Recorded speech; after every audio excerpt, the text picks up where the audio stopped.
What's good, YouTube? It's your boy CrayOn and I'm back with another video. It's not a Wednesday, but today I'm going to be showing you guys my thought process and how I came up with the T-Flame Rubik's Cube cover art. I feel like these things are making so much noise. Nigga wanna see me fall. Stephen Curry, how I ball. Gosha garments and a white 3 on my body. I'm an icon. So we hop into Photoshop right now.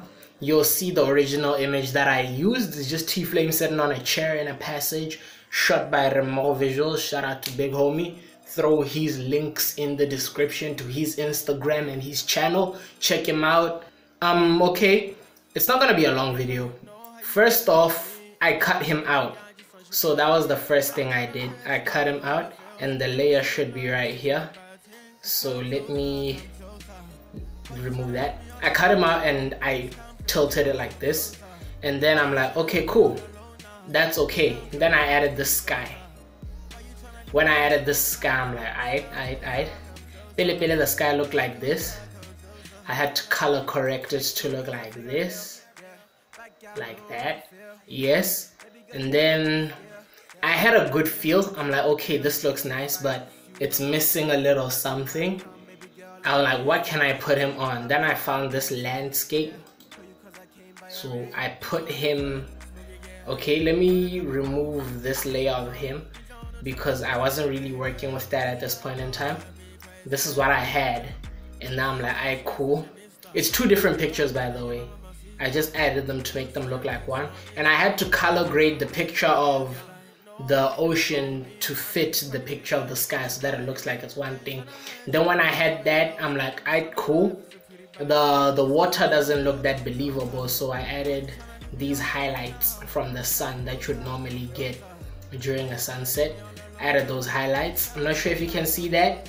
And then I started with the cube, like that giant cube you see right above T-Flame's head. That's basically, I took a layer that I found on Google of a cube, like it looks like this. Yep, I found that. And then I was using selections to pick certain areas of this picture and map them to that. So I selected a portion of the cube, and then yeah, I added that.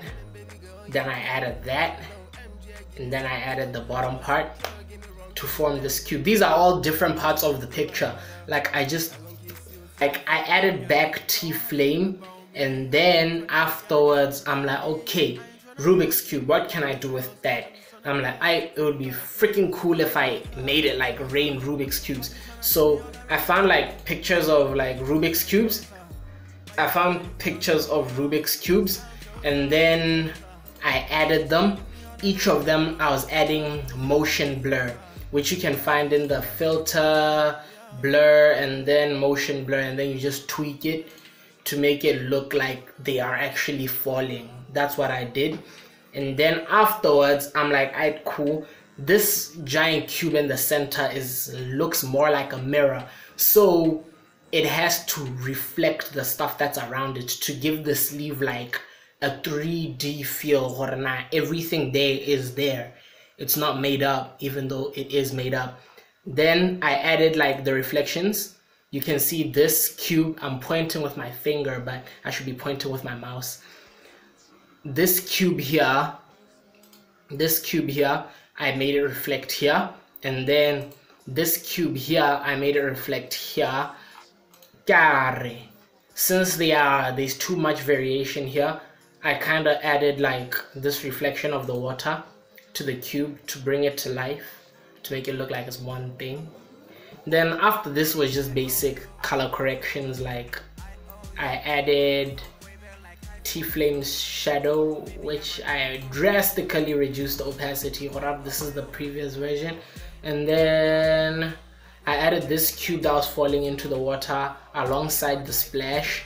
I added the curves to make the splash blend into the water. Is my OBS still running? Yep. I added a photo filter to make everything this color. I added the parental advisory thing. I added selective color to try to match all the colors in the sleeves. T-Flame was still too dark, so I added curves to everything. I'm 100% sure I added curves directly onto T-Flame to blend him into the sleeve, and then I added my name, CrayOn Artworks 2018. That's pretty much how I made the T-Flame Rubik's Cube EP sleeve. This is a weird video, I know. I was looking down most of the time. Yeah, but this is a really weird video. Yeah.